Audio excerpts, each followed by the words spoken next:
everybody. My name's Dan. I'm with Response Labs. I am a co-founder and the CEO. Response Labs, this is tons of fun to be back here at the ETC. We were founded a little over 8 years ago in the office right next door. So at the ETC, we want to give a big shout out to Deb, Celine, everybody, Brianna, who helped put this together.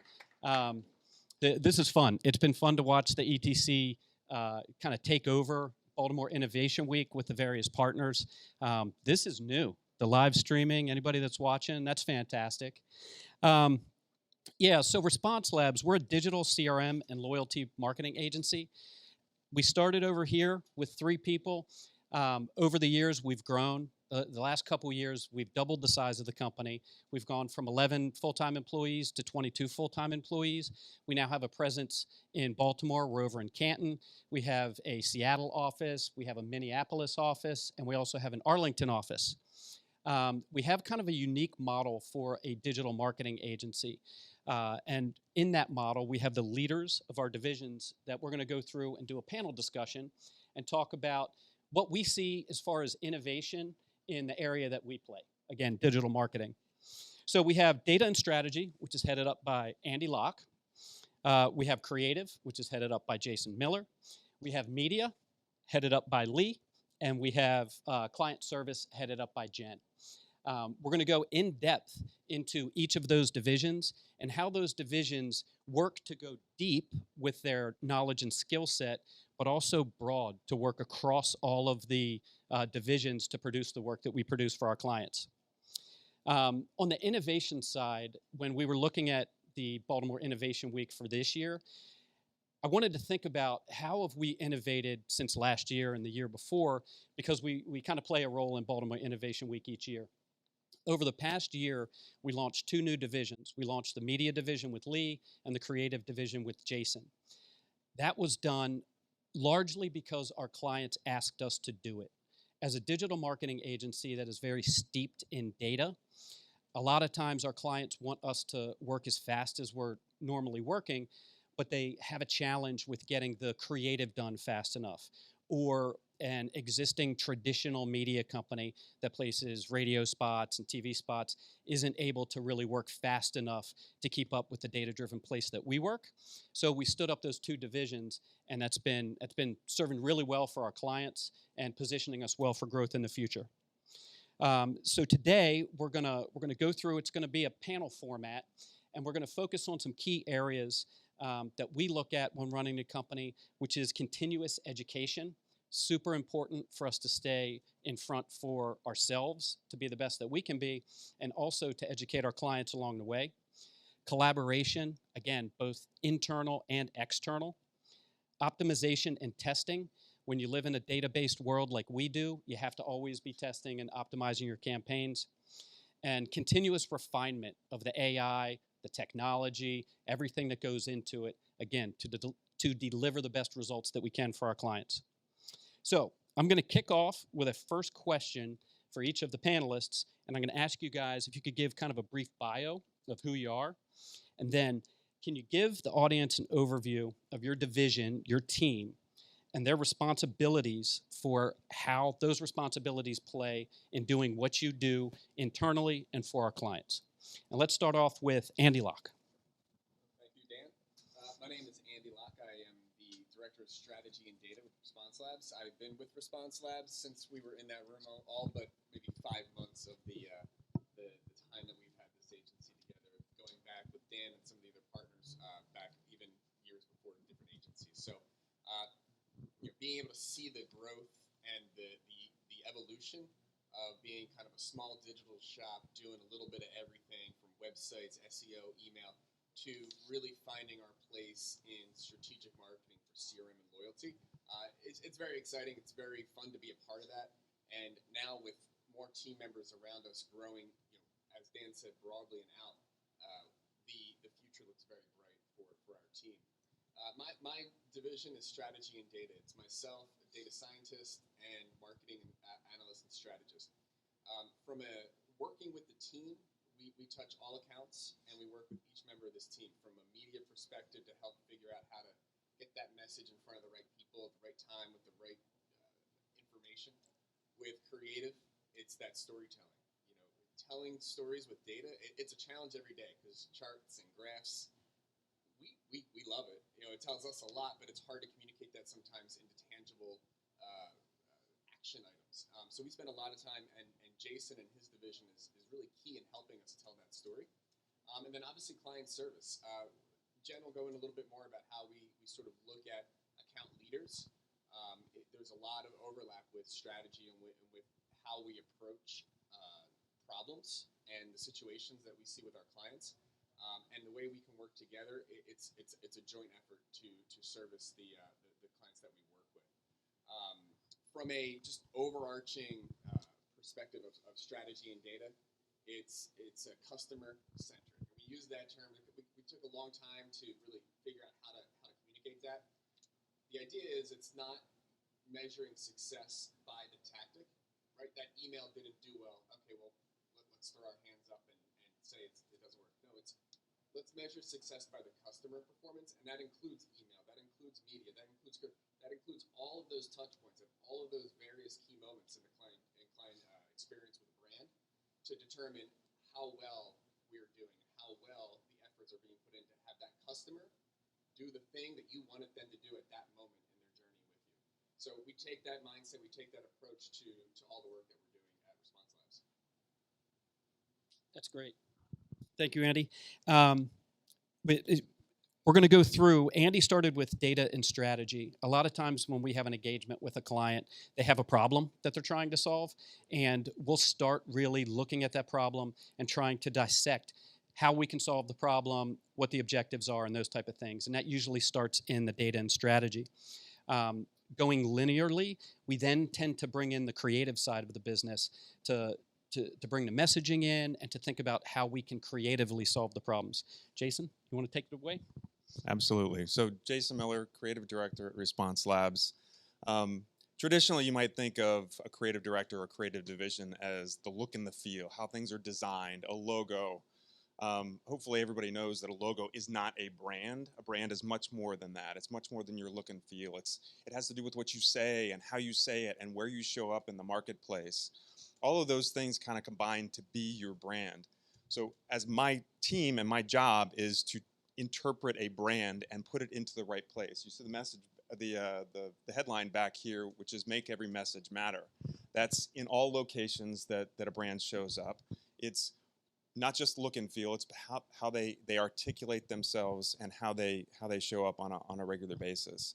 So myself and my team will take all the data that's pulled together. We'll work with Jen and her team with the client to figure out what their wants and needs are, and then combine that with our understanding of who the audience is and how to bridge the gap between what the client wants to say or what their product and service is, and then what the client need is, or their client's need, the audience's need.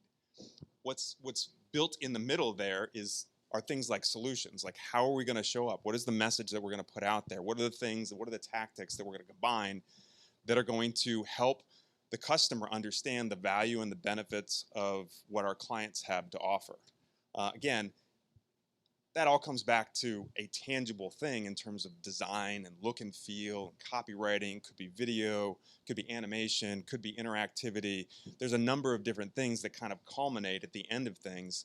And then Lee's team on the media side are the ones that then tend to figure out the right placements for that, where that shows up in the marketplace. There's another team that Dan didn't mention that's not represented here, which is our technology. So all of the back-end stuff that actually services up where those messages appear. There's all kinds of technology on the back end that interprets the audiences, where they are with a relationship that they have with the brand, and how we're going to then serve up the creative, quote unquote, the pieces that are going to be delivered to the right customer at the right time in the right places. I think that's excellent. Lee, do you want to jump in and talk about the media division and kind of build on what Jason led into?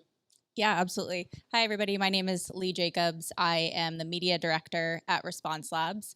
I have spent my career in media planning and buying. So when that comes to the Response Labs world, if you will, we've talked about data and we've talked about creative. So it's my team's job to actually put those concepts into action. We decide where to invest in terms of what channels we think that our target audience, or our clients' target audience rather, is most likely to engage with. We also manipulate the targeting with different parameters that are available to us within these sort of modes of activation within paid media, using insights from Andy's team about learnings from our customer CRM, telling us who the customer is, telling us who to go after.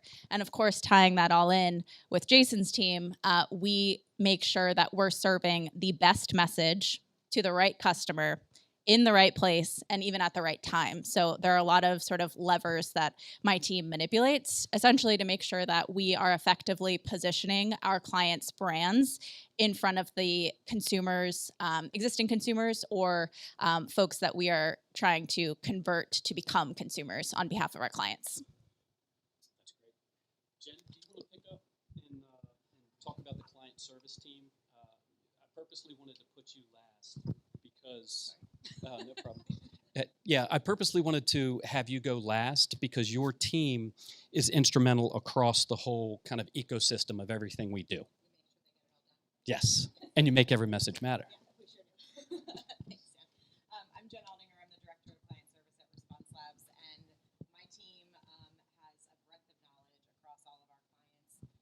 I joke that my job and their job is to get everything done, and that's not too far from the truth, but the way that we do that, I think at our company is a little bit unique. So I started my career in the advertising world at an agency out of Kansas City, about a 350-person shop, and we were full service. So we did everything from TV buys, TV commercials.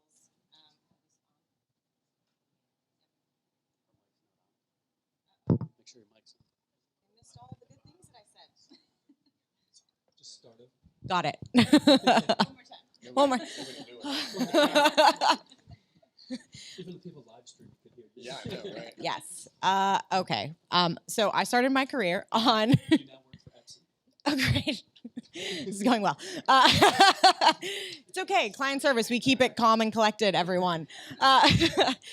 While that's being sorted out. Jen Aldinger, again, Director of Client Service at Response Labs. My team is filled with leaders on the client service side who essentially, jokingly, make sure that they get their jobs done, but we do so in a unique way. So I started my career on the agency side at a full-service 350-person agency where we did everything from classic TV commercials, buying creative, to even launching Facebook pages. So at Response Labs, we're much more niche now. We're the digital and CRM loyalty agency for our clients. In between the agency world, I had a stint at Under Armour for 4 years where I launched their global campaigns, and then realized that I wanted to focus in on something that was a little bit more technical, a little bit more complex, and I landed with Response Labs. So I've been here for 4 years as the Director of Client Service, joined on as a partner a few years ago as well, and it's been a ton of fun. One of the things that my team focuses on delivering for our clients is not just the great work that these guys do, but the business insights, the business intelligence of the clients and their team. So we are essentially an extension is how we position ourselves for our clients. They have business problems, they have challenges, they're customers, we need to know everything that we can about them. My team's role is to make sure that we are the thorough understanders of all of that information, and we can feed that through to the rest of the team. And then when we get the work that comes out of this team, we have to oftentimes translate that back to our clients and make sure that there's a really thorough understanding there.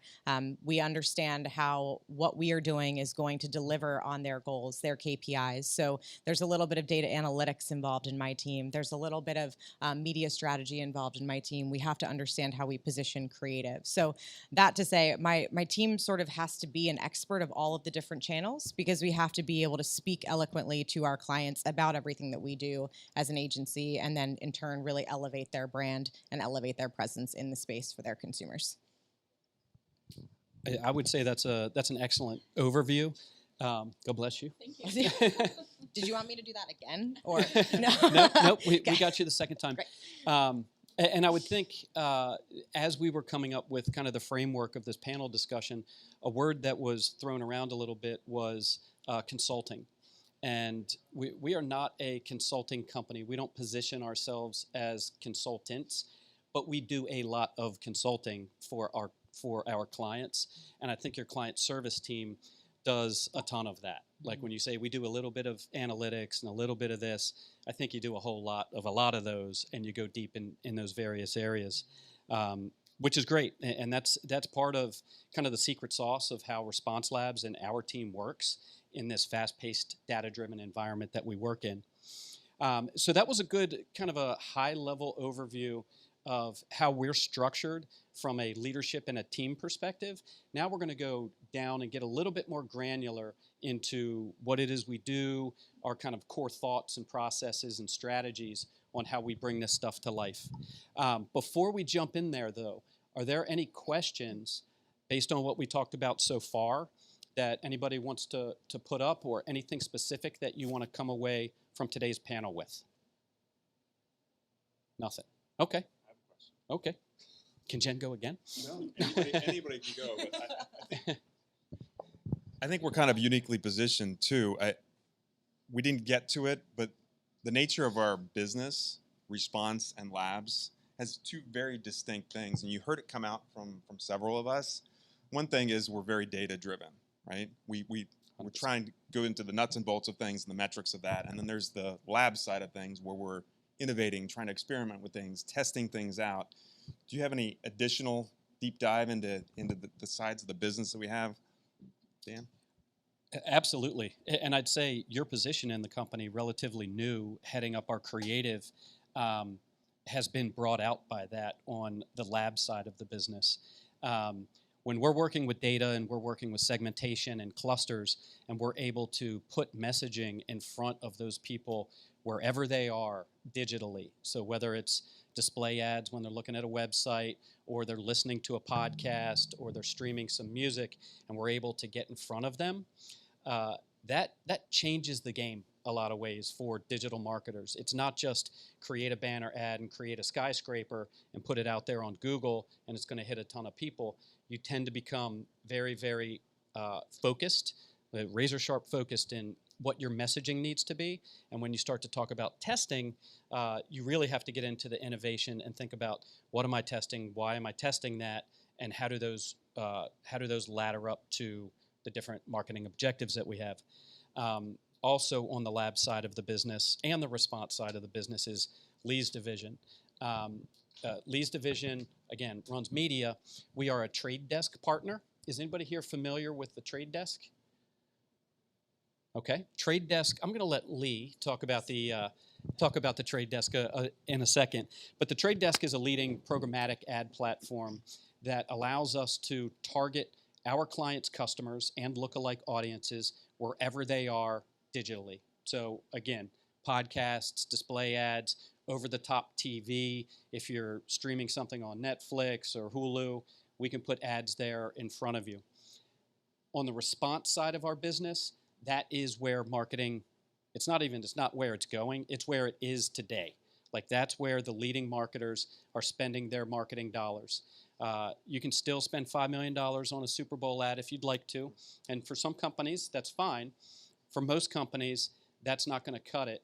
And much smaller budgets can be much more highly effective in a way that we can track response down to clicks, down to revenue, down to people, using the data that's provided from tools like the trade desk. So the response side of the business, the lab side of the business. I think Andy wants to chime in. Oh, we got a question. Oh, I'm sorry.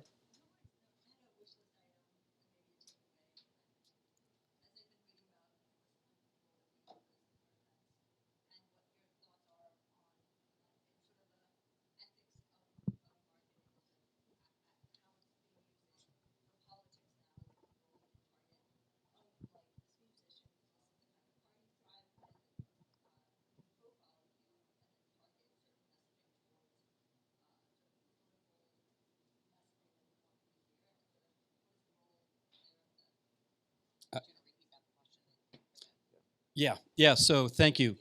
No. It's funny. That was like you teed it up for me, because I was going to turn it over to Andy, and my short bullets talk about cookies, privacy, and ethics. Right. So your question was around ethics and how we approach using the data that we have available to us with our clients to be able to put what we think the right messaging is in front of the right people at the right time.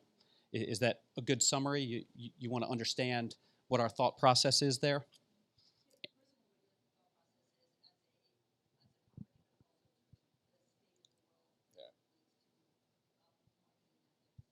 Absolutely. Andy, do you want to take a first cut at that? Sure. So let's talk about the state of the world and data. You know, it's ever changing, right? And well, and I think that this is a debate. I think that comes up a lot is where does the oversight come, right? How do you regulate what people give and what they don't give, and how you do? And it's being worked out. Our perspective is to be as responsible as we can and take all the measures that we can to make sure that the communications that are being put out have in some way, shape, or form been requested in a way by the customers that are reaching it. And those requests are the zero-party data. I'm giving you my preferences. I tell you what I like. You know, I'm in your loyalty program. I've signed up.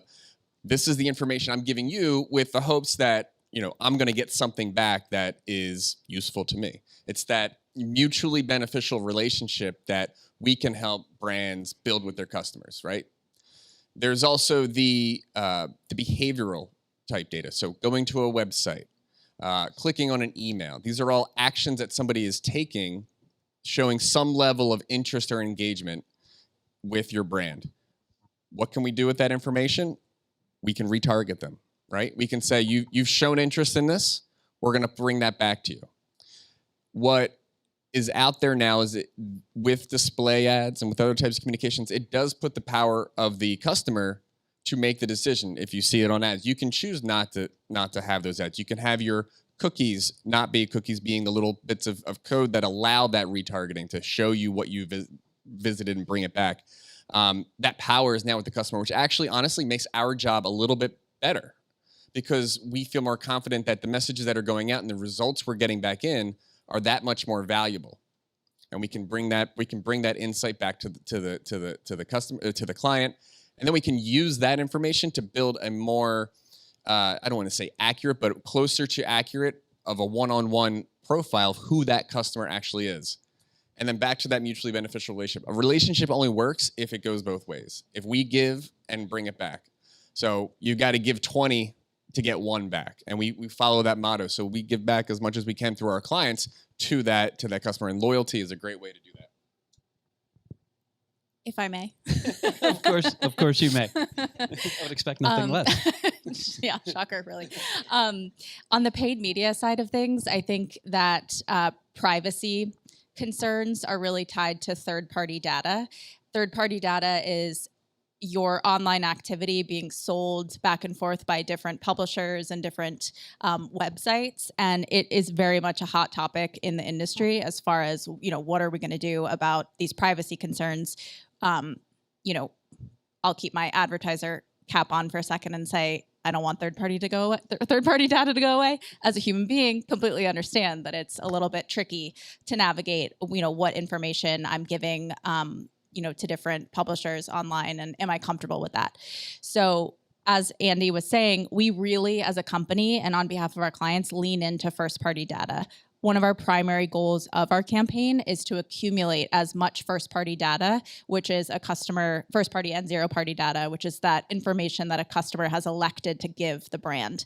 So we use that often as a source for our additional prospecting targeting. So we're not leveraging third-party data as much. We're targeting in a safe and secure way based on people who've elected to provide our information.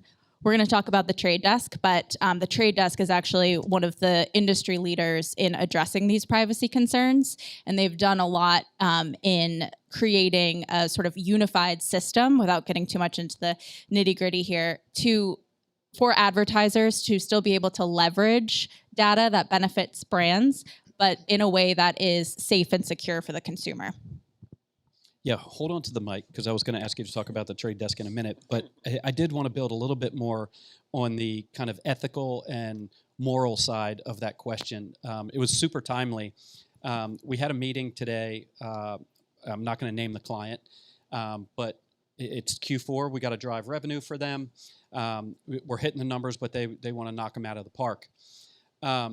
we have the ability on the trade desk to be able to use third-party data to target who we think are their best prospects and customers. This particular client, we have to put on our hats of guidance to be able to go to them with the appropriate recommendation. There are some third-party data sources that we have access to, and it's completely legal at this time. There's no policy against us using this data, but it may cross a line with what we think the consumers will be comfortable with being targeted on. And we may not bring that to the client. Like, we'll educate the client and say, this is here and it's available, but we don't recommend using it because we feel it crosses a line of using data ethically in advertising. So you have your government, you have your organizations, your IABs, you have all of these groups that are talking about this. They're putting policy together. They're trying to get policy enforced, and that's great. And the industry does need that. And then you have groups like this who are at the forefront of it, who are hopefully having the ethical discussions and making morally appropriate decisions to recommend to our clients what it is they should do. So that's a big part, I think, in where we're at today, because we're out in front today. So, yeah. Dan, just to not to put you on the spot, but can you provide an example of the type of data that we feel would be crossing the line, just to kind of paint that picture? And I just put you on the spot. Yeah, no, that's fine. I have the one that I'm not going to name because you could easily track that back to our client. Don't want to do that. Yeah, so as part of the trade desk, Lee will go into this more, but we have some 300 and some data overlays. And some of those overlays are location-based. So we can, and also app-based, which are pretty cool things. Location-based, we can target consumers that went to, let's say, Starbucks. And we can pick a geographic region and say, okay, all of the people that went to Starbucks in the Washington, D.C. area. You can extrapolate that to other stores, which may cross over to areas where you may not want to go into that. Healthcare. If you put a healthcare hat on and you start thinking about targeting people maybe that went to LabCorp, you're probably getting into a little bit of a gray area. Also, apps. There are some apps that we can target on the trade desk that can go sideways real quick. We'll just leave it there. Yeah. The last thing I want to say, because we all can't help ourselves, clearly, is I was actually going to answer for Jason. We hope that in collecting as much first-party and zero-party data as we can from our clients' customers, that the message that we can then tailor in response to what we know about them serves up an ad or a campaign or something that is super relevant to them. So there's less of a dismissiveness. There's less of a, why am I seeing this? This is crossing a line. It's more so, I actually raised my hand for this. Now it's a little bit helpful that this is happening to appear in my feed because I was looking for it. So I think that's the beauty of tying the data, the placement, and the message together, because you deliver something that the customer finds very, very useful. Jason wants to go too. Yeah, no, I gotta get my say in. I think if I were to boil it down, and one of the things that I like to do as part of a creative is kind of synthesize it down. I think what's really important is the second that it becomes a political issue and you're getting an ad that you don't want or that you feel icky about, we use that term, it's the wrong message to you, which makes it not the right message at not the right time and not the right place. That's that message of like right place, right time, right person is something that circulates constantly with us. How do we get to that? That's really what we want, because that's going to drive a deeper relationship with the customer. There's going to be a better relationship between the brand and the customer. The messaging is going to be more effective. It's just going to deepen that relationship. Yeah, I agree. We've talked a lot about the trade desk. I did probably a not so great job. Lee, can you go in a little bit into more detail about, I guess, programmatic at a high level, and then what the trade desk brings to the table that's unique and makes them a leader?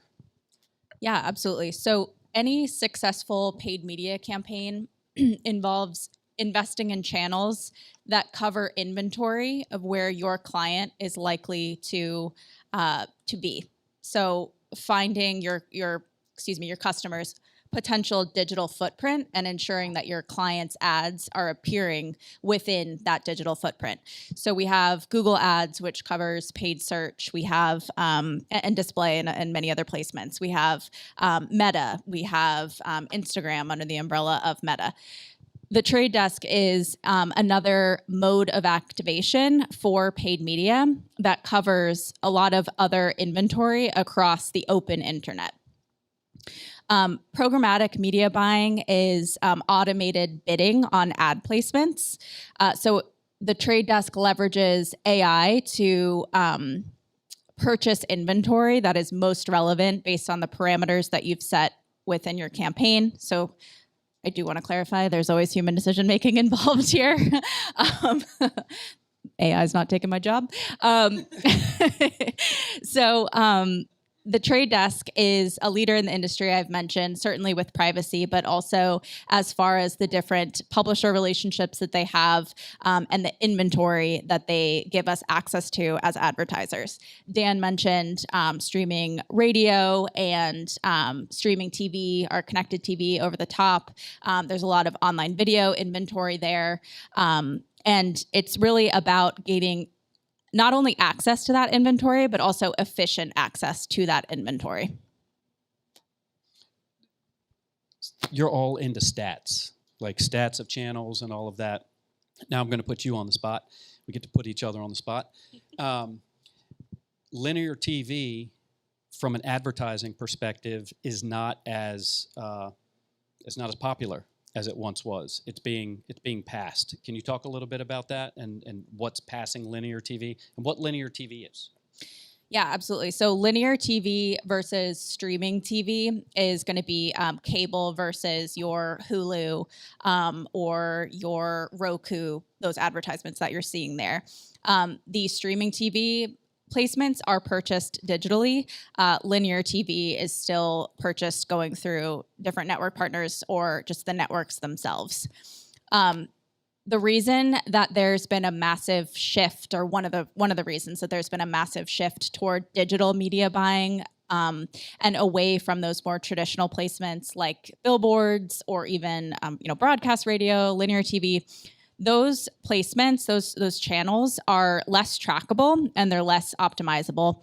And quite frankly, they're extremely expensive. So if you have a certain media budget and you're trying to decide where to invest across all the inventory that exists across a potential customer's consumer digital footprint, it's hard to rationalize, one big Super Bowl ad. I mean, that could be your entire budget. And it doesn't have to be the Super Bowl. That's just an example. But linear TV is quite expensive compared to some of the programmatic offered streaming TV opportunities that exist. Right on. Another thing that was super attractive about being able to enter that space as Response Labs is to be able to bring some of our clients to the television screen that 5 years ago, that wasn't an option. Like, it wasn't an option to get a TV spot made, to make the buys on linear TV and do those type of things. Our clients just didn't have the budget. Now our clients do have the budget, and video's changed. It doesn't always have to be a 30-second polished spot done by a giant agency. There's a lot more demand for kind of that rougher, easy cut, TikTok type of video that's out there. So that was just another trend that became super beneficial to us. So thank you for that. Hopefully we have a better understanding of programmatic and how we're able to get messages across all the channels.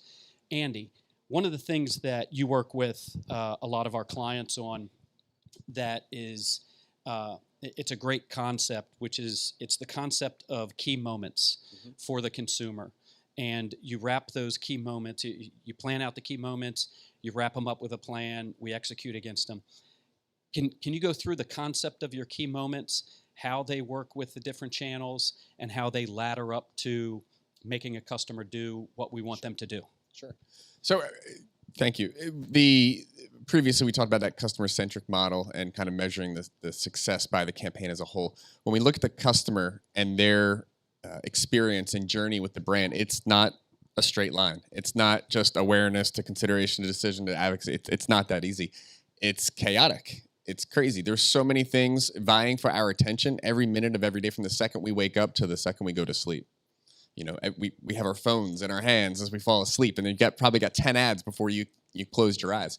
Our job with our clients as a digital agency focused on CRM and loyalty, where we're trying to get as direct as possible to that customer, is to take that chaotic journey, make it linear, and work through that experience with the client to identify, as Dan said, the key moments that are most important to that brand. Now, not every brand, not every organization has the same key moments.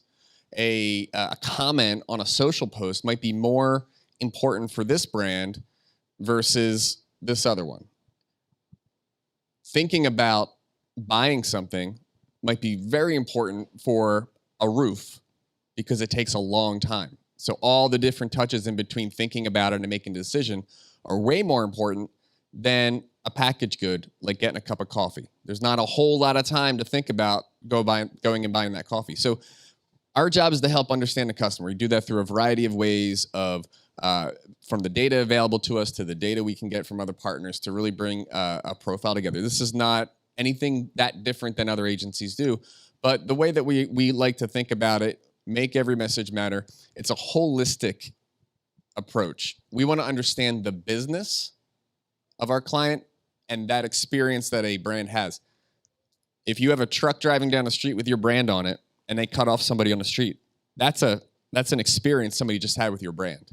If you go to the grocery store and you have a checkout person who's really nice, that's an experience. That's a key moment. Those are the kinds of things that we like to bring together for our clients and help understand how do we want to communicate with people at those various moments. And that's the strategy that we bring to the team. I want to put this in a client-friendly example because everything Andy said is perfectly on point. To put it into a real-life example, one of our clients, we learned from a data analysis that it takes a certain number of touches to convert them into a buyer. Once they buy, there's a very specific window of time where that customer can lapse or decide to walk away from the brand or not buy. We identified that down to the day. So one of the very key moments that we stand up is a touch point, a very dedicated touch point that hits them the day before, the day during, the day after, to make sure that we don't lose that customer. So I think when it comes to key moments, we identify through the data that Andy's team pulls together. We craft messages that talk about what happens at that key moment and spur action that we want, and then we use Lee's team to make sure that we have the exact placements that are readily available for that customer to act and to see the message that we want them to see at that key moment. I think that was great. Thank you both. Jason, over to you. So as Andy goes through and talks about creating lots of, figuring out the key moments, and we're touching them as on their phone, on their computer, just everywhere. There's key moments everywhere. I can't help but think that as a creative director and being charged with making every message matter across all the channels and testing and optimization, that the creative game is much different today than what it was when you had 3 network channels and linear TV and a full page ad, and that was a campaign. Can you talk a little bit about that and how you address it? Absolutely. So I was going to key in on something that both Andy and Jen were talking about, and that's those key moments. At that point in time, you're more likely going to have less noise around you. You're more focused on something that's happening in your life. Key moment might be, you've got a new roof, and you've been putting it off for a little while. You've been researching things, but finally you come to a point where, yes, I need to make a decision now because my roof's starting to leak. That's a key moment. Like, there is a decision point in that time where you're going to be hyper-focused on something. And we've got to create an emotional connection with the person on the other end in some way, shape, or form. It could be a fear. It could be something that's health-related, money-related. Those are the things that people are thinking about and combating in their mind and kind of wrestling with in their mind. And it's our responsibility to put the right words together that says, hey, we can solve that problem for you. We we can address that fear that you have with this particular product, service, whatever it is. Those are the words. There's also visuals that go along with it. There's a whole practice behind the creative side of things. It's like a big recipe. Everybody's been to a restaurant or you've got your own favorite recipe. There's certain ingredients that we pull together, colors, fonts, imagery, all to create a recipe for that particular customer at that time. It's all summarized sort of in the form of an ad or an email or display, but there's a lot of thinking that goes on behind it. Very deliberate thinking about how are we going to address that emotional point in time of that key moment. Those are specific key moments that we have that we can address. When you talk a little bit bigger picture, and you are a brand new brand, you're starting to advertise yourself, or you're trying to advertise a service or anything, to make this relevant for some of you guys, I think some of you are entrepreneurs, you're just getting your start. You have to introduce yourself. We've used the term relationship a couple of different times. You really still need to think about the other person that you're communicating with on the other end, developing a relationship with them. It could be prompts, asking questions. It could be things that you think they are thinking about that you're going to address in some visual form or some messaging form. You really have to pull that recipe together on behalf of the person that you're trying to develop that relationship with, and you could do that at scale, very big, and hit a lot of people at a lot of time, or you can, at any point during what do I do? Hold it out like this. Am I talking too loud? Yeah. We're very passionate. Yes. If you can't tell, yeah.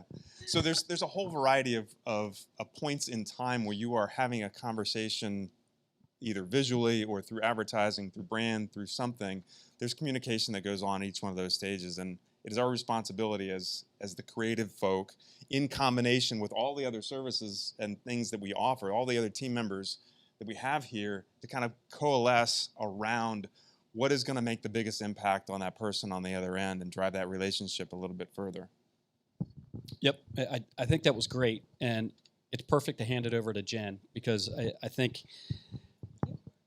as we're talking about this, where my head goes is the exponential number of pieces of creative and messages and all of these things that go into everything we're talking about. There's a lot, and it moves fast. Jen, how do you and your team gather that up? How do you translate it? How do you turn it into a story, a hypothesis, a recommendation, so that your clients have something to respond to and have something that we can execute against? It's a great question, and I think I have 7 ways to answer it in my head, so I'll pick a couple. The biggest part, I'll talk about organization first, because there's a lot of assets that happen across the channels that we put advertising on for our clients. We don't just operate in the traditional way of you have 2 hero assets that you launch on TV or on digital media, on Facebook.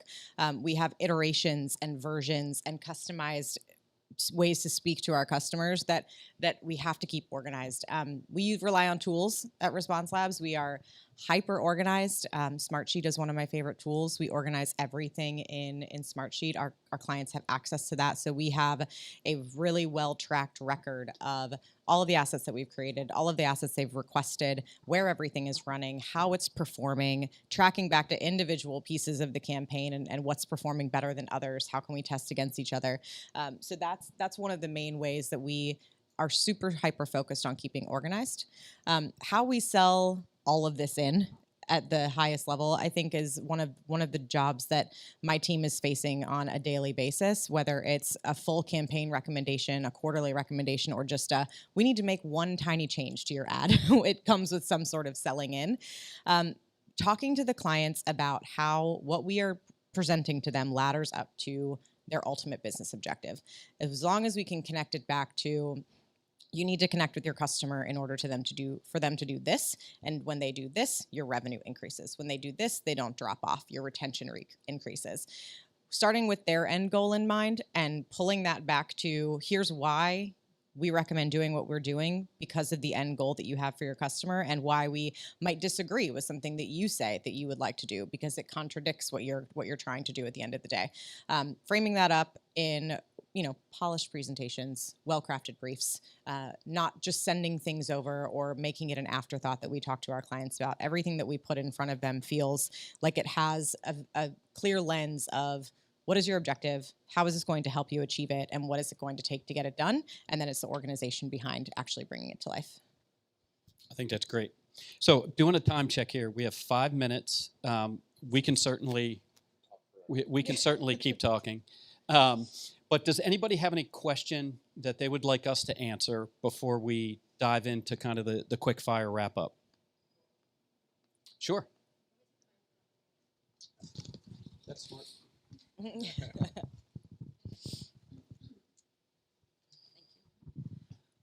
Following up on the ethical side of your business, if you come across somebody, a local politician who is highly extreme in their views, and that perhaps it may be a good business idea, but not the best ethical choice, how do you guys navigate that space? We don't do political advertising. There are companies that are dedicated to political advertising. We aren't. We don't do political advertising. We haven't been approached to do political advertising. The way that we handle those type of situations, though, if you take it outside of political, we had an opportunity. It was a non-pitch opportunity, as they say in the advertising business. We were going to be handed a relatively large client to do CRM and data and all the stuff that we do. And I packaged up all the information that we needed. I sat down with the partners, as we do with any new opportunity. We discussed what that opportunity was, and we ended up passing on it. It would have been great financially, but from a moral perspective, we decided to go the other direction. They have a tobacco product that they put into market, and we just decided, nope, that's not the direction we want to go. So hopefully that answers that question for you. Oh, sure. I just wanted to add, on behalf of our clients, we're super protective of our clients' brands, and we take every measure that's available to ensure that our clients' ads do not appear next to any sensitive content. So there are actually parameters that you can put in place on every mode of advertising activation that you can exclude to make sure that something sensitive, any sort of like suggestive content, anything like that, there are steps that we take in place to ensure that our brands, our clients rather, ads do not appear next to any content that may be of sensitive nature. Final thought. Second to final thought. When you're in a situation where your client wants you to do one thing and you don't agree, right? I think that's a common occurrence across any industry, any agency. Back it up with data. Back your rationale as to why you think this is a good idea or a bad idea up with data. Your customers in the past have responded well to this type of communication, this type of message. You can launch a small pilot. Okay, let's see what that type of message, how that would perform against one of your top performing messages. A very small amount of media money, a very specific target. You can prove yes or no with minimal damage if that will work for your client. So that's something that we will do quite often, is when we want to target a new segment, target a new audience, move into a different age demographic. We'll slice off a small piece of our buy, and we'll test into whether or not we think that's a viable option. So I think if you're put in a scenario where a client's saying, I feel very strongly about this, let's try it. Let's see, if the data doesn't say yes or no right away, prove it with some stats. Okay, before you move on, we only have time for the one last thing about a rapid fire. Oops. Making a Yeah, so we're going to do just a rapid fire, one last thing. What is Not the good at one this. thing that you would like folks that are watching in our global audience, Yeah. as well as here? What's the one thing that you would like them to take away?